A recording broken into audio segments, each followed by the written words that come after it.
My place card at my daughter Lena's wedding, the daughter I raised on my own, labeled me as useless middle school graduate dad. There's only one person who would pull something so petty. Elites only at this celebration. The tense atmosphere was broken by Lena, who had torn off her wedding dress. "Dad, let's go home." "Yeah, let's do that." The moment I turned to leave, a scream rang out from an unexpected direction. And then, the guests began to tremble. What was before them was a shocking sight. My name is Gavin. I turned 61 this year. I have one daughter, Lena. She's always had a unique talent. "Daddy, look at this." Lena, who had just turned 5, showed me a drawing she had made. It looked like a diagram from when she took apart a ballpoint pen. At the time, Lena had a habit of taking things apart to figure out how they were built. I had seen her take apart countless pens, but I never imagined she would draw a diagram of one. I knew from that moment, this girl was destined for greatness.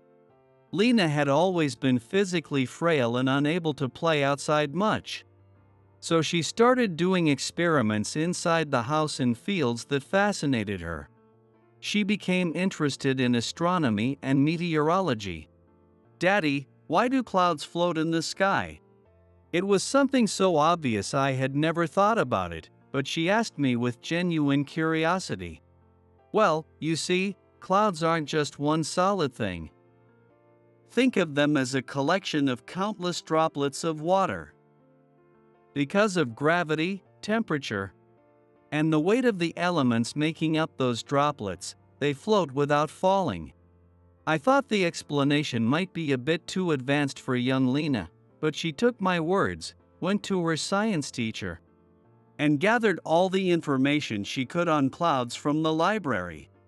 By the age of 10, she fully understood the principles, and even her teachers were astonished. Yes, she is gifted. I don't have any particular talents myself, but her mother was beautiful and intelligent. What you'd call a perfect combination of beauty and brains. She must have inherited it from her mother. My beloved, late wife. The day Lena was born was also the day her mother passed away. Up until the birth, there were no issues, but just seconds after delivering Lena, my wife's condition worsened. Her body suddenly arched, and in a flash, her heart stopped. With today's medical advancements, there's about a 60 to 80% chance of survival. Even so, many people end up with lasting effects due to lack of oxygen reaching the brain. But back when Lena was born, the technology wasn't as advanced, and there was an 80% chance of death. Of all things, my wife contracted this rare condition, which only affects a few dozen people a year in the US. In the end, without even getting to see the child she had given her life for, my wife passed on to heaven. I didn't know what to do.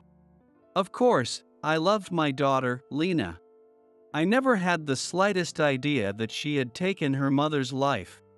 But sometimes, when I saw her peaceful sleeping face, which so closely resembled her mother's, it felt almost cruel. What am I supposed to do now? The happiness I had finally found. The months I had spent with my wife, eagerly awaiting Lena's arrival, crumbled to pieces with a deafening crash. Overwhelmed by an avalanche of emotions, I cried uncontrollably until my tears ran dry. And then, a tiny voice reached out to me, seeking help from my broken self. "Lena." "Oh, right, it's time for your milk, isn't it?" "Don't worry, I'll protect you no matter what." Holding her fragile warmth in my arms, I made a firm decision. Even if I had to do it alone, I would raise Lena into a fine adult. I'll grant Lena anything she wants, and as her only parent, I'll stand by her side until the end. No matter what happens. As if responding to my thoughts, Lena gently gripped my index finger. "Dad, hey Dad." "Huh? Oh, what were we talking about again?" "Get it together." Her firm voice snapped me back to reality.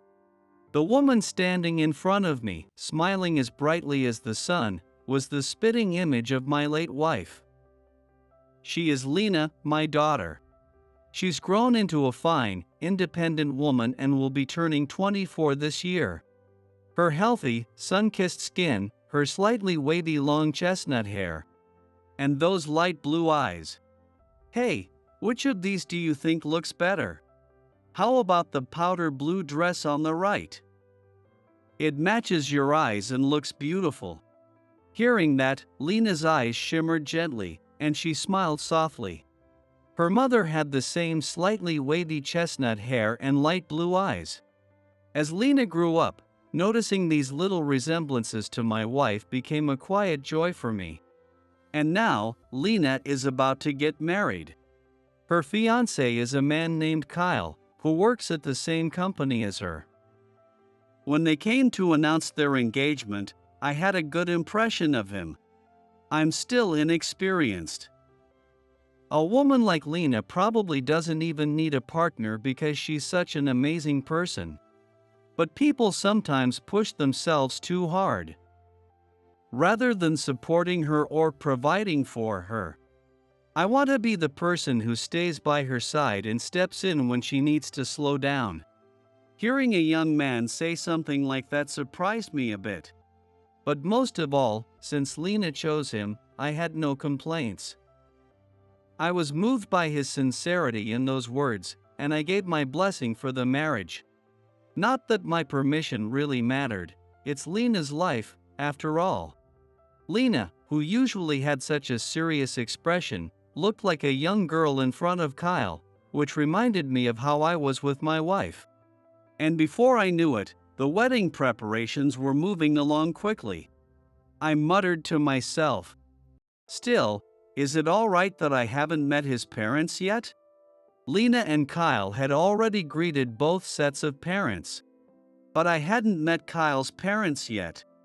I thought at the very least we should meet before the wedding, but neither of them seemed eager to arrange it. I don't think there's any need to meet before the wedding. I agree, it's not something we need to impose on you, sir. Needless to say, their words felt off, like they were hiding something. Still, they must have their reasons for not wanting us to meet. So I decided it was wiser to respect their wishes and didn't push the issue. With that in mind, I didn't really intervene up until this day. This is what they call the rehearsal, and I'm told Kyle and his parents will be arriving soon. Oddly enough, I was nervous. I'd been repeating this odd cycle of drinking coffee and heading to the bathroom for 30 minutes, and when I heard the door open, they came inside. Kyle entered, followed by two people who I assumed were his parents. Kyle's mother, Sierra, looked me up and down, from the top of my head to my toes, as if scrutinizing me. I'd heard she was 70, but she looked surprisingly youthful. Trying to shake off the uncomfortable feeling, I introduced myself first. "Nice to meet you, I'm Gavin, Lena's father." I extended my hand for a handshake, but they didn't reciprocate. Cautiously, I looked up, and there they were, both of them, staring at me with cold eyes. Oh, I assumed Lena's father would be quite handsome since she's such a beauty. Sierra let out a scoffing laugh as she looked down on me. Standing beside her, Kyle's father, with a stern expression, added in a deep and heavy voice. About 5 feet 7 inches, I'd say. Average face, not overweight but hardly slim. Quite an unremarkable, middle-of-the-road figure. "No, Gavin." The familiar voice, now dripping with sarcasm, triggered a flood of thoughts in my mind. I hadn't noticed until just now, but the arrogant man standing before me was unmistakably someone I knew. You've got to be kidding me. Tate? That's right. Long time no see. I never imagined I'd run into my old nemesis in a place like this. Tate and I were classmates for only 3 years in middle school. We were never that close. I was always ranked first in our grade, while Tate consistently came in second, just behind me.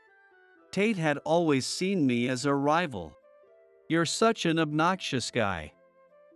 You've been top of the class so many times, couldn't you let me have it for once? That's why I hate perfectionists like you."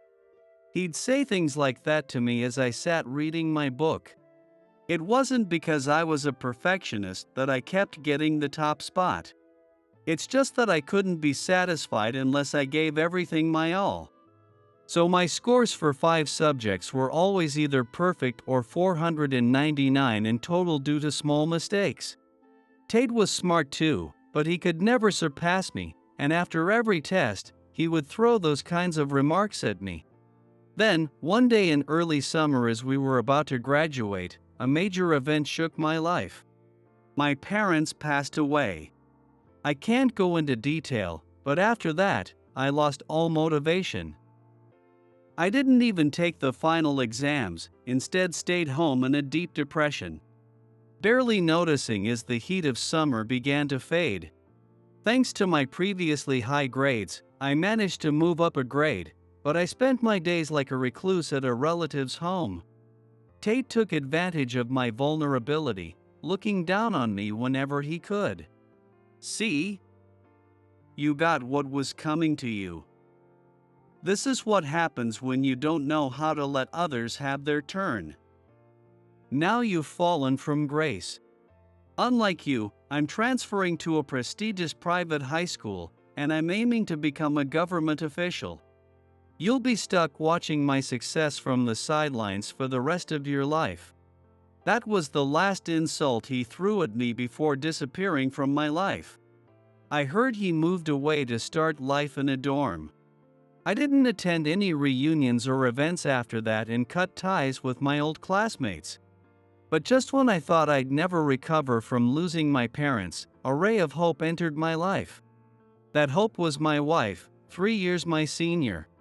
Meeting her helped me re-examine my life and gave me the strength to move forward. Though I eventually had to face losing another precious person, I vowed to protect the irreplaceable gift she left behind. I've worked tirelessly, dedicating everything to Lena's future. And now, just when I thought my daughter had found the right person to marry, it turns out her father-in-law is none other than my old rival.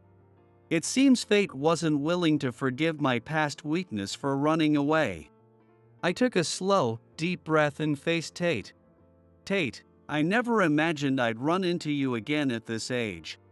He flashed a sinister grin. "Yeah, funny how life works. Who'd have thought that the daughter of a useless middle school graduate like you would end up marrying my son? Life sure is unpredictable." It was a clear insult. I didn't care if he insulted me. But hearing him speak ill of the daughter I had worked so hard to raise was something I couldn't accept. Even back in the day, I never fought back, no matter what Tate said. I've always hated conflict.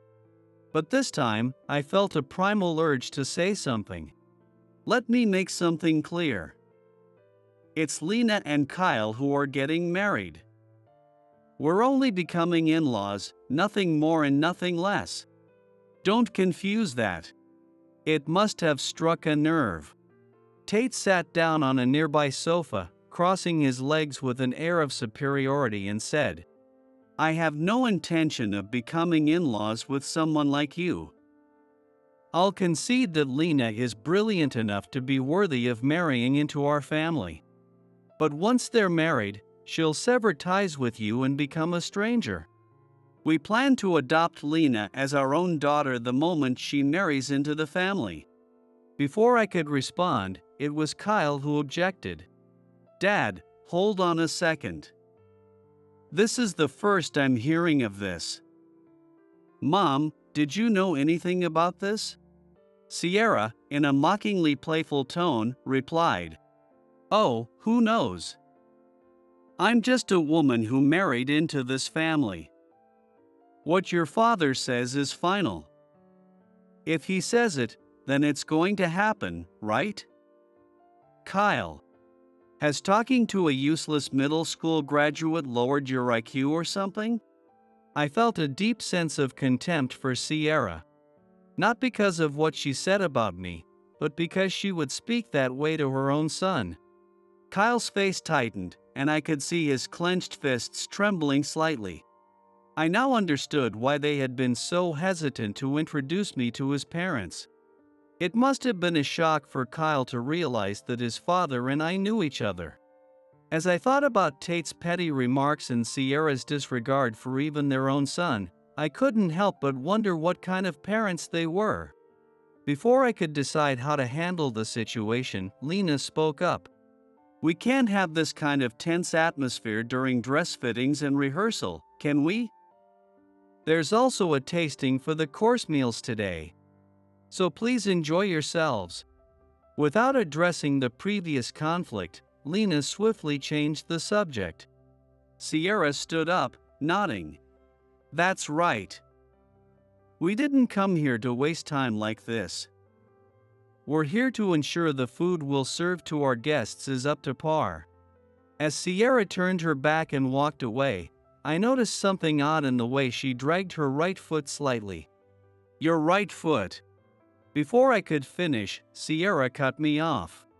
"Your concern is unnecessary.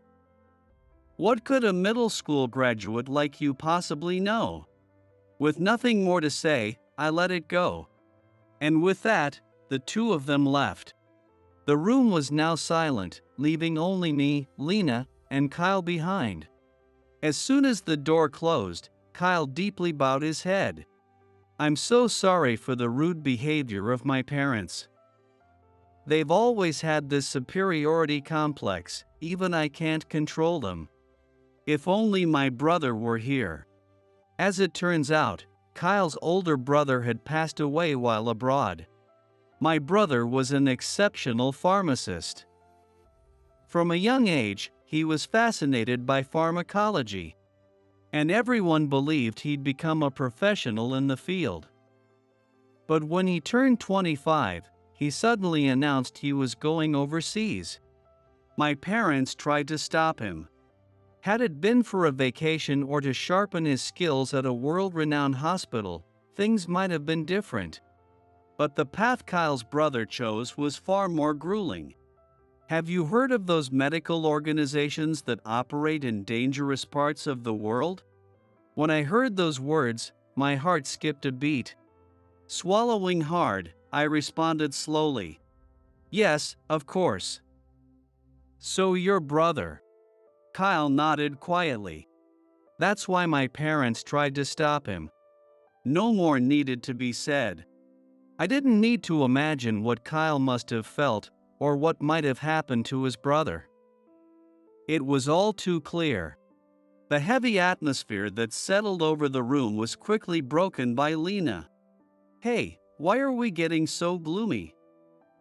I've heard Kyle talk about his brother before, and I know the story. But I'm sure he wouldn't want things to be like this, right? Lena's words seemed to lift Kyle's spirits, if only a little. "Yeah, you're right. Let's just focus on the wedding for now." "Gavin, once again, I sincerely apologize for the way my parents acted." I gently placed a hand on Kyle's shoulder. No matter how awful his parents might be, the real stars here are Lena and Kyle. As long as they're happy, that's all that matters. I decided not to say anything more about what had happened. After that, neither Tate nor Sierra said anything else. Maybe it was because the venue staff were around, or perhaps they were just pretending to behave. But they spent the rest of the time smiling without causing any more trouble. I had no idea this was the calm before the storm as I peacefully sampled the course meals and went home. Time passed quickly, and before I knew it, the wedding day had arrived. I never thought that the day would come when Lena, who used to walk behind me saying Daddy would grow up so much and wear a pure white dress. I didn't think it was appropriate to carry around a large portrait of my late wife, so instead, I brought a photograph we had taken on a trip together, to share in the joy of Lena and Kyle's special day. The ceremony was beautiful, an emotional and almost mystical experience that I will never forget. We moved to the reception hall afterward, but that's where the unexpected happened. What is this seating chart? Sure enough, it labeled me as useless middle school graduate dad. I could hear murmurs around the room as people noticed, and the staff hurriedly rushed to collect the charts, their faces pale as they repeatedly bowed in apology. At that moment, Lena and Kyle were backstage for their wardrobe change. From the panicked reaction of the staff, there was no doubt in my mind who was behind this. How about that? My special surprise for you. I turned around to see Tate, a cold, spiteful grin plastered across his face. Behind Tate, Sierra covered her mouth with a folding fan, making her expression unreadable. But it was clear from her body language that she was mocking me. My body trembled slightly. It is Lena, not me, who is embarrassed by this humiliation. I'm at this age now, so it doesn't hurt a bit to be humiliated now. In a wedding full of guests, if the father of the bride is subjected to such humiliation, it would undoubtedly spark rumors. Up until now, I had tried to avoid making a scene, but I'd reached my limit. To be 61 years old and still come up with something this childish. I calmly retaliated, but Tate responded with a smug look on his face. I'm a man who graduated from a prestigious university and climbed to the ranks of a government official. Lena works at a top company, so there's no doubt she's an elite too. But what about you? You gave up on studying, became a shut-in, didn't even take the high school entrance exam, and remain nothing but a middle school graduate. This celebration is for elites only. You should leave immediately. Tate's angry voice echoed throughout the venue. The crowd of onlookers grew larger, curious about the commotion. I was about to speak up, worried about how this would affect Lena's reputation, but before I could, a calm, authoritative voice rang out. Dad, let's go home. It was deeper than usual. But there was no mistaking it, it was Lena's voice. I turned around to see her standing there, emotionless, as if she had lost all feeling. She had discarded her wedding gown and was back in her casual clothes from earlier. Next to her, the staff who had frantically collected the seating charts were trembling as they observed the situation. Lena had clearly heard everything. Kyle joined us a moment later, also dressed down, having taken off his tuxedo. Gavin, let's go. Though calmer than Lena, Kyle's voice carried a clear undercurrent of anger that made me shudder. Meanwhile, Sierra and Tate were furious. What's the meaning of this? Kyle, Lena. The reception is about to start. Why are you doing this? Kyle stepped silently toward his mother, towering over her at 6 feet 3 inches, causing Sierra, much shorter, to let out a small yelp. What? Mom, aren't you ashamed of what you've done? I am. I understand you want to place your expectations on me after my brother passed away. But I'm not your puppet. I want to live my life on my own terms. I'll repay the kindness you've shown me, but if you continue like this, I'm prepared to sever ties with you both. A heavy silence fell over the room. The guests who had been watching quietly whispered amongst themselves, too intimidated to involve themselves further. Tate, unable to contain himself, shouted angrily. How dare you? Defying your parents is unforgivable. Fine, you and Lena can leave. This wedding is off, completely off. Nothing had changed. Tate was still the same person who once screamed at me to let him have the top spot in school. I was too exhausted even to sigh. Ignoring Tate, I turned to Lena and said, You're right. Let's go home. With Tate declaring the wedding canceled, There was no way it could continue. We were inconveniencing the guests, but leaving now seemed to be the wisest choice. Just as I turned to leave, a scream erupted behind me. I spun around to see Sierra collapse, her face pale, as she fell to the floor. Guests began to panic, some shouting in confusion. I immediately rushed over to her. "Hey! What are you doing to my wife?" Tate tried to intervene, but I raised my voice for the first time. "Do you want her to die right here?" Tate froze at my words, and while he stood in shock, I called for an ambulance. Kyle, still dazed by the sight of his fallen mother, stood frozen, unable to comprehend the situation. People gathered around, frantically asking what was happening. Pushing through the crowd came Lena, hurrying to my side.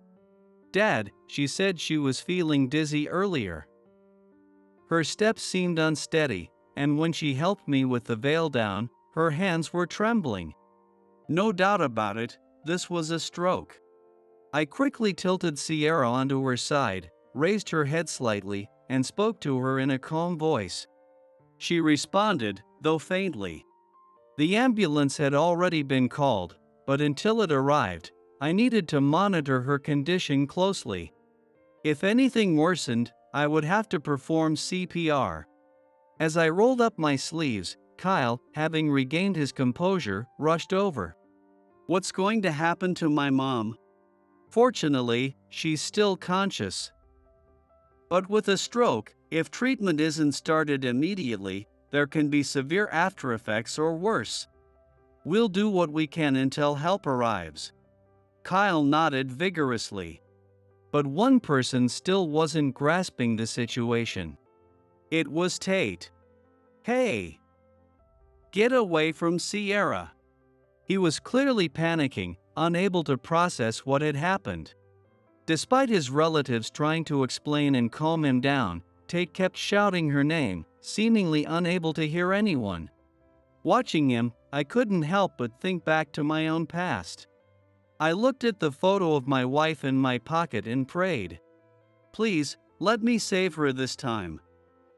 Give me strength." Just then, the staff outside called out that the ambulance had arrived, rushing in. "Let's go."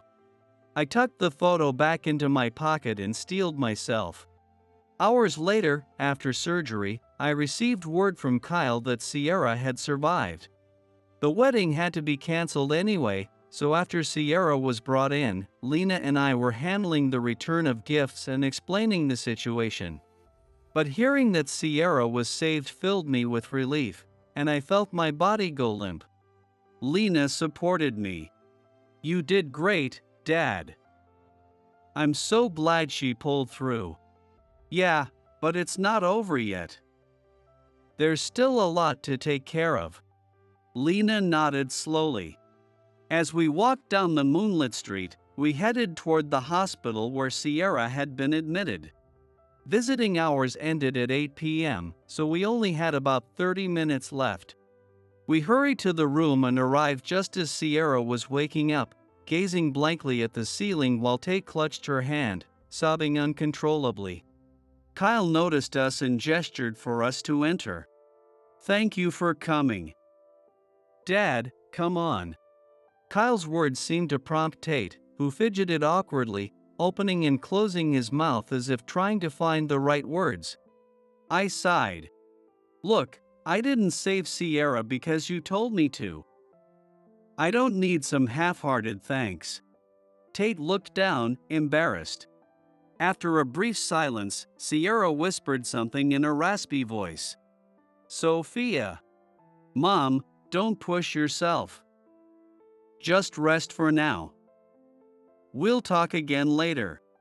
Kyle's gentle words lulled Sierra back into sleep. "Dad, just wait here for a moment." After leaving the hospital, Lena and Kyle went to grab some takeout for dinner. That left me and Tate alone, in a silence thick with awkwardness. Surprisingly, it was Tate who spoke first. When Sierra collapsed, I was completely useless. "You and Lena stayed so calm. "Have you worked in medicine before?" Tate still believed I had only a middle school education, so he was probably shocked. It was time to explain what had happened in my life. "No, I'm not a middle school graduate. I was delayed for a couple of years, but I passed my GED and went on to college. I became a doctor." "A doctor?" I recalled that Tate had once said he wanted to be a doctor too. I had assumed Tate would pursue a medical degree, given his ambitions, but that wasn't the case. Although being a high-ranking bureaucrat is certainly impressive, it seems Tate didn't choose that path out of passion. In my family, becoming a bureaucrat was a tradition passed down through generations. The pressure was enormous, and my father constantly criticized me for never being able to claim the top spot in school, Tate admitted. That's why he was so obsessed with being number one. But what would be the point if he only achieved that by me holding back? Tate had understood that too. When you didn't transfer to a prestigious high school with your grades, I was relieved.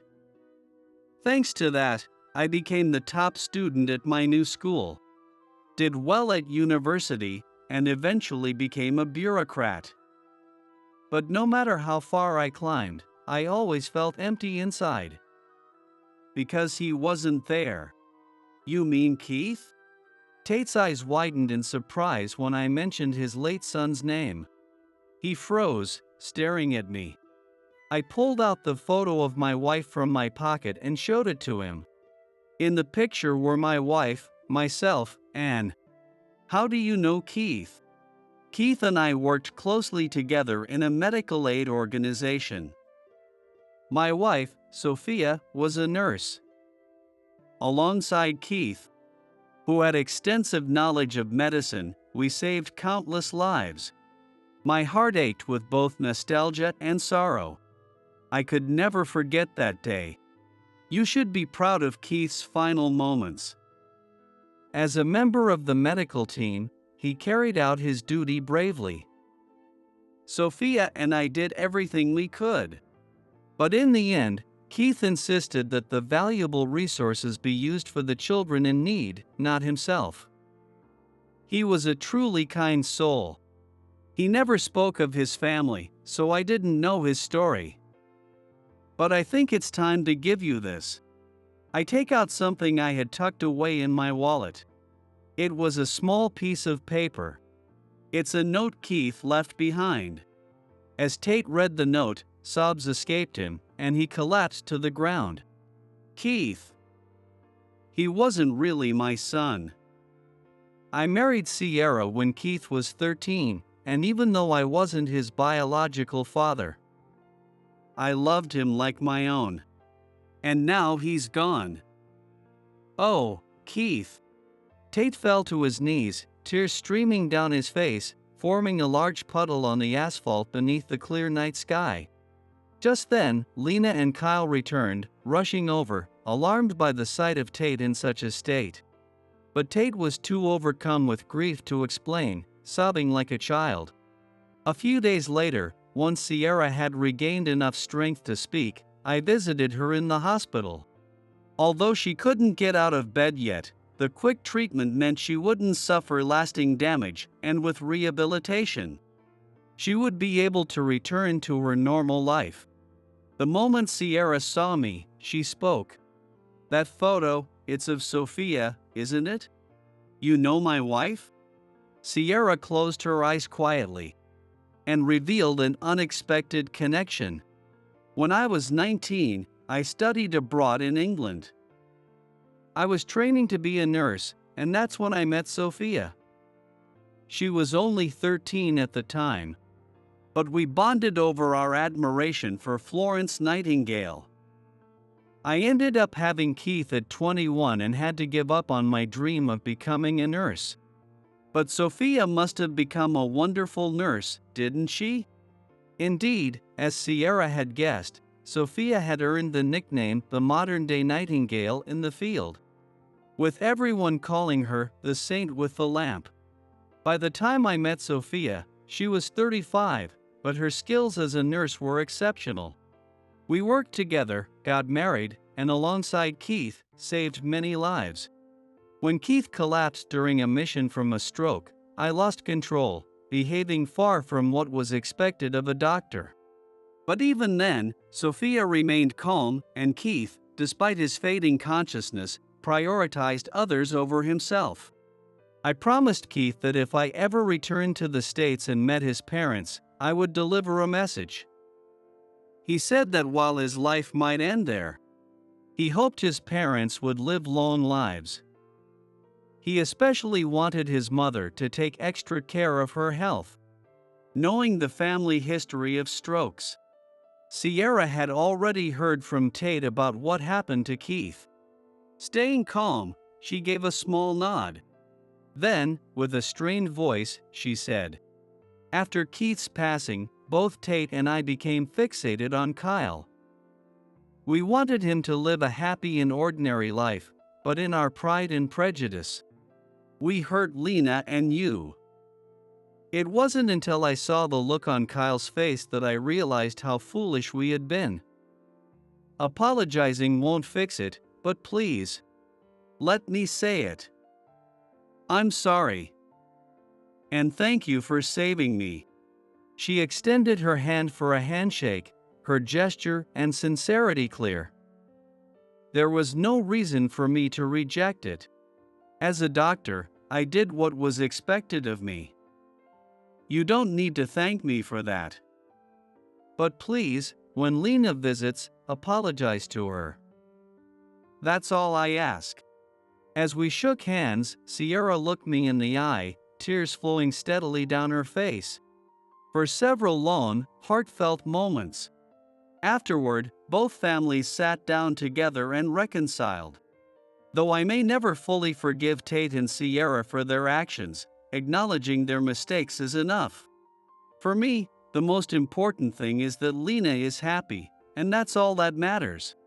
"Oh, Dad, the baby just moved," Lena said, gently rubbing her slightly rounded belly.